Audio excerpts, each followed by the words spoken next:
The planet Mars, or Barsoom as the people living there call it, isn't as dead as many people think, although it's unfortunately close to it. The city of Zodanga, ruled by their power-hungry leader Sabdan, is a moving city that devours other cities, eventually draining energy and life in Barsoom. Fortunately, there's one city that dared to resist and fight back, which is the city of Helium. However, one incident changed the tide of the war between the two cities. One day, Sabdan was cornered in a sandstorm and was seen to fall from his grace. Yet he was rescued by three people who easily decimated everyone but him. The three monk-looking people approached him, and the one in the middle, Meghe Shang, granted Sabdan with the very weapon they used to eliminate everyone. Mate Shang explained that the three of them served the goddess and that she chose Sabdan to be the ruler of Barsoom under the condition that he will always follow Mate Shang's commands. Meanwhile, back on Earth in the city of New York in the year 1881, a guy named John Carter is being followed by a suspicious-looking man. After losing him, Carter goes straight to a post office to send a telegram to his nephew, Edgar Rice Burroughs. After receiving the telegraph, Edgar, or Ned as Carter used to call him, immediately goes to see his uncle, only to find out that he passed away already. Arriving at Carter's mansion, Ned is greeted by Noah Dalton, his uncle's lawyer. Not long after, Ned sees all of his uncle's hard work in finding what seems to be a medallion. And just as he found it, his sudden death followed. Hearing that, Ned remembers that his Uncle Carter used to tell him wondrous stories when he was a child that he enjoyed so much. Wanting to pay his respect, he asks Dalton to take him to Carter's mausoleum. Yet, there's no keyhole on the door, and it can only be opened from the inside, which was a specific request from Carter himself. Going back inside the study, Dalton reads Carter's last will to Ned, stating that all his wealth and property now belong to him. This shocks Ned, reasoning that although he had a good relationship with his uncle, it has been so long since the two of them met. In turn, Dalton gives him Carter's journal, saying that only Ned was permitted to read it, so it must have the explanation that he's looking for. Confused, Ned immediately reads Carter's journal where another wondrous story is written for him to indulge. 13 years ago, in the Arizona Territory, Carter devotes his life to finding what he calls the Spider Cave of Gold. However, he gets arrested by Colonel Powell, who wants to recruit Carter into their fight with the local Apaches. As it turns out, Carter was a Confederate captain before he became a treasure hunter. But Carter has other priorities, so he tries to escape over and over again until he finally does. Yet he doesn't get away far enough as he gets cornered by a band of Apaches in front and the U.S. cavalry soldiers at the back. A battle then ensues between the two groups when a U.S. soldier shoots one of the Apaches, catching Carter in the middle. Luckily, he manages to get away unharmed, but Powell isn't as lucky as him. Saving the colonel from the Apaches, they escape to a nearby cave. Seeing how the Apaches back away in fear, Carter follows where they're looking and realizes that they are in the Spider Cave. Inside, Carter finally finds the Cave of Gold that he's been searching for a long time. Unexpectedly, one of the monk-looking men from Barsoom shows up and attacks Carter. Powell alerts him of the attacker, allowing Carter to dodge and fight back. In the end, he shoots the monk-looking man and hears him mumbling in his dying moments. At this moment, the medallion in his hand glows, so Carter gets it and utters the word Barsoom. And with that, Carter strangely finds himself in the middle of the desert. When he tries to walk, he keeps on stumbling for some reason, so he tries jumping, and it happens to be more suitable for him. After a while, Carter finds a nest. But to his surprise, the creatures hatching from the eggs are something that is not of Earth. As it turns out, Carter has just been transported to Barsoom, but he doesn't know it yet. Just then, a tribe of alien creatures called Thark shows up and attacks him. Luckily, he evades the attack by jumping so high that it even impresses the leader of the tribe. With that, the tribe leader named Tars Tarkus stops the others from attacking Carter. However, Carter still attacks Tars but fails miserably. Due to that, they bring him in and treat him as if he's one of the new hatchlings. Carter is then taken under the care of a female Thark named Sola, who is covered by burnt marks. After cleaning him along with the other hatchlings, Sola makes him drink something that allows Carter to finally understand their language. Meanwhile, in the city of Helium, Deja Thoris rehearses how to explain to her father the solution she discovered to defeat Zodanga. Shortly after her father, Tardos Mors, who is the leader of Helium, arrives, but he seems to be burdened by something. As it turns out, they are already losing the war against Zodanga. At this time, Deja exclaims that there's still hope for them. Then, she explains to them the element called the Ninth Ray. Upon reading the reports on Sabdan's weapon, it heavily resembles the said element that has unlimited power. Deja points out that Sabdan only uses it to satiate his hunger for power, but in their hands they can use the Ninth Ray to bring back life to Barsoom. She asks for more time to work on the element, but one of the people in the room turns out to be a monk-looking man that works with Mei Shang. Acting discreetly, he destroys Deja's machine, removing all hope that she shortly brings to everyone. With that, Tardos orders everyone to leave as he wants to talk to his daughter privately. At this moment, he reveals to Deja that Sab then offers to unite the two cities if she accepts his hand in marriage. As expected, Deja doesn't approve of this, but Tardos insists that they have no other choice and that it's for the safety of their people. Later that night, Carter tries to escape, but he's being followed around by a frog-slash-dog creature called Woola. When he jumps into the hall, Woola still follows him, so the Tharks start beating it up. Acting quickly, Carter jumps down to stop them and kills one of them with just one punch. Because of that, he and Sola are punished together the following day. Afterward, Tars warns Sola that there is no more place in her body to burn, so her next punishment will be death. Then, he orders Carter to jump, but they are interrupted when somebody alerts them that the Flyers are coming. Referring to Helium and Zodanga, they are battling again, and the tribe begins betting who will win this time as they make the battle of the two cities a spectacle. At the same time up there, Sab then is looking for Dejad as she happens to run away from him. This makes Sab then so mad that he wants to kill her. However, Mei Shang convinces him to only cripple the ship as they need Deja alive. Speaking of Deja, she dresses as one of the warriors in an attempt to escape. Unfortunately, she gets spotted by Sab, and so they manage to hit her ship, causing her to nearly fall. On the other hand, Carter sees her and decides to rescue her. Jumping high enough, he catches Deja to safety and fights her enemies. Witnessing this, Tars bets on Carter as he's proven to get toe-to-toe with Zodanga warriors and even their ruler. Later on, the Tharks join the battle and shoot at the ship of Zodanga, forcing them to back away. With that, the Tharks celebrate and Tars anoints Carter as Dotar Sojat, officially making him part of their tribe. Some time later, as the Tharks plunder the spoils of the battle, Carter approaches Deja, who's mourning a loss of her people. At this time, she asks him how he could jump that high, to which Carter just returns a question, asking how she learns to fly a ship. Confused, she asks if ships cannot sail like from where he came from. In turn, Carter says no, explaining that ships from Virginia travel the seas. Hearing this, Deja points out that there are no seas on their planet. Just then, Carter is starting to put the pieces together, yet he still seems to be lost. With that, Deja draws the solar system to the sand, revealing to Carter that he's on Barsoom, or what he knows as Mars.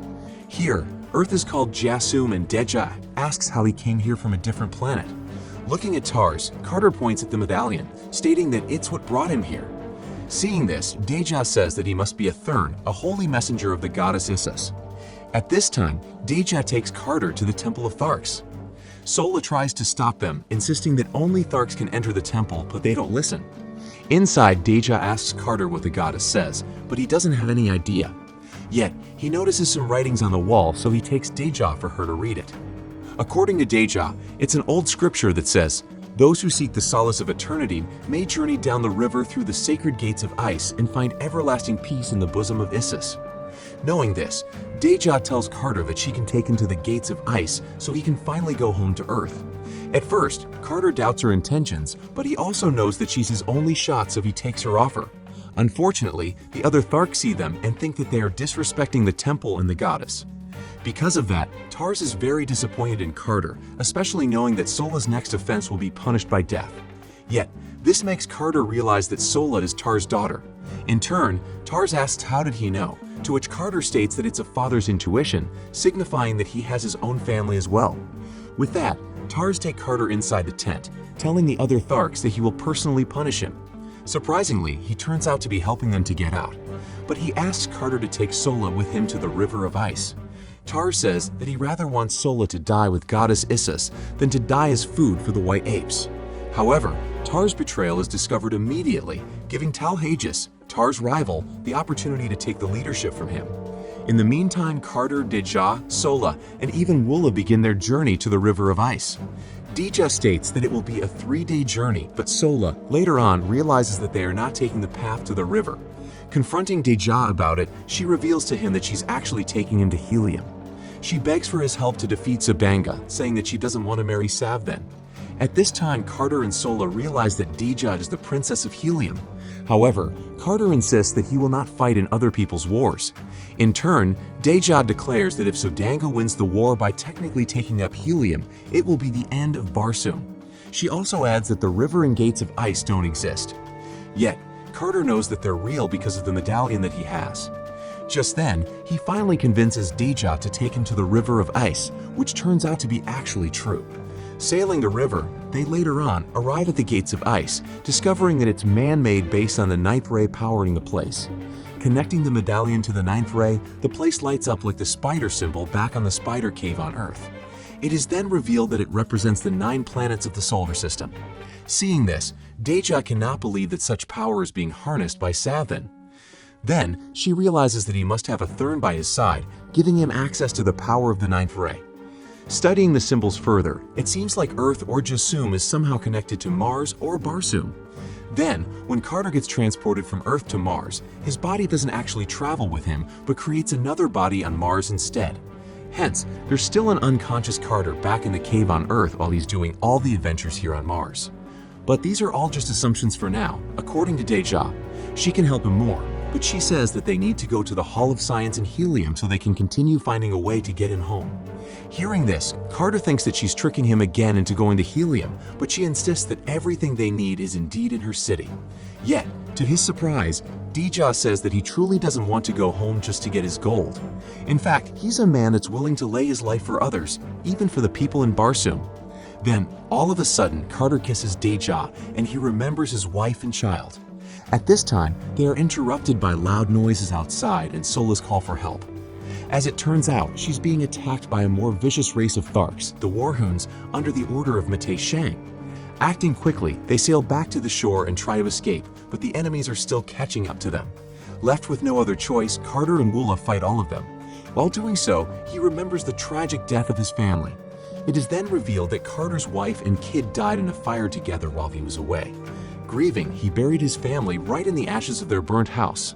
Later on, the Warhoons start overwhelming Carter. Luckily, a ship from Helium shows up and helps him. But to Deja's surprise, Sabthan is with her father, acting like he's worried about her. Afterward, they are taken to Zodanga for Carter to be treated while Deja is being prepared for the wedding. When he wakes up, Kantos Khan, Tardo's trusted right-hand man, helps Carter to get to Deja by pretending to be taken hostage. There, Deja tells Carter that she finally knows how to send Carter back to Earth. And as they say the chant together, Sav then barges in, only to find that Deja is alone. Yet, Carter happens to be only hiding from him, deciding that it's not the time to go home yet. Unfortunately, he's spotted by Mate Shang, who's pretending to be one of Deja's attendants. With a restraint controlled by him, Mate Shang takes Carter into the city while changing forms now and then. Based on how the Thurn describes America, Carter realizes that he must have been to Earth already. Mate Shang then explains that the doom of Barsoom is not on them. He says that they are not causing the end of the world, but rather managing it. And with Sathan's constant hunger for power, it's easier to manipulate him than other rulers like Tardos. However, what terrifies Carter the most is Mate Shang's revelation that Deja will be killed after the wedding so Zodanga can fully take over Barsoom, ultimately leading up to the destruction of the planet. Fortunately, Woola shows up and attacks Mate Shang, freeing Carter of his restraints. He then goes back to Thark's tribe to gather an army to fight Zodanga, only to find that they are now ruled by Talhages. Captured, Carter is thrown into the arena, along with a beaten-up Tars, to fight White Apes. At first, they struggle because Carter is chained while Tars is weak, but they, later on, manage to defeat the White Apes. And to everybody's surprise, Carter challenges Talhages for the throne of the tribe. Everyone cheers for him, pissing off Talhages. So he charges at Carter, making it his biggest mistake as Carter takes the opening to decapitate the leader of the Thark tribe, claiming the throne for himself. Afterward, Carter reveals to everyone the plan of Zodanga to betray Helium. He insists that if Helium falls, so will Barsoom and Tharks will fall as well. With that, they all charge Zodanga, ready to battle alongside Helium. Unfortunately, they find no one as the wedding turns out to be happening in Helium. With time not on their side, Carter tells the Tharks that they will fly, but Tars says they don't fly. Due to that, Carter flies to Helium alone, crashing the wedding and alerting everyone that it's a setup. This causes a battle to ensue between the two cities. Not long after, the Tharks arrive through airships, causing the advantage to get into the side of Helium. Meanwhile, Carter takes down Sav then and confronts him about the Thurns. However, before he can tell him anything, the ninth ray covers Sav then's head and crushes it. It also attaches to Carter's body, but Deja luckily stops Mei Shang from crushing his head as well. In turn, Mei holds Deja hostage, but she takes the opportunity to steal his medallion from him and throw it at Carter. Then he throws it to the crowd, causing Mei to push Deja to pursue the medallion. After catching her, Carter follows Mei and sees that he takes his form to ask Tars to give him the medallion. Unfortunately, it's already too late as the Thurn gets his hand on the medallion and escapes immediately. Yet, despite this little loss, they still win as Zodanga is finally defeated at last. Because of that, Carter and Deja get married just as the Tharks become officially part of Helium. Some time later, Deja wakes up on an empty bed beside her. Looking for Carter, she finds him looking over the city, stating that there's still a part of him that misses Earth. With that, Deja permits him to go, under the condition that he won't take long. However, Carter changes his mind at the last minute and throws his medallion instead, embracing the moniker John Carter of Mars. This is then the opportunity that Mei Shang, who's posing as one of the guards, is waiting for, and he quickly transports Carter back to Earth.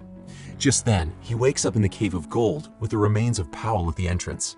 Panicking, he tries to go back to Barsoom by chanting repeatedly, but fails over and over again. That's why he decides to use the fortune that he got from the Cave of Gold in search of the medallion on Earth. Remembering how Mei Shang perfectly describes Earth, he knows that the Thurns were here on Earth at some point in history, until one day he finally finds the medallion. Going back to Ned, the journal finishes with Carter stating that the Thurns had been watching him since he went back to Earth. And he knew that they would destroy his body once they found him, so he cannot truly go back to Barsoom. With that, he tasked Ned to protect his body, pointing out that Mei Shang must be in his mausoleum now as he finishes reading. Acting quickly, Ned goes to the mausoleum and finds nothing. Examining the door, he knows that his uncle will put a secret way to open it from the outside. Just then, he presses the letters N-E and D on the letterings on the door, finally opening it. But he doesn't notice that a man is about to stab him from behind, using a 9th ray. Luckily and unexpectedly, Carter shows up and shoots the Thurn, killing him. At this time, Carter reveals to Ned that he never found a medallion and he just faked his death, hoping that a Thurn will show up to destroy his body to get their medallion. And before he closes the door, Carter tells his nephew to get a life of adventure of his own. The movie ends with Carter lying down in the mausoleum, chanting the words back to Barsoom to go back to Deja, the love of his life.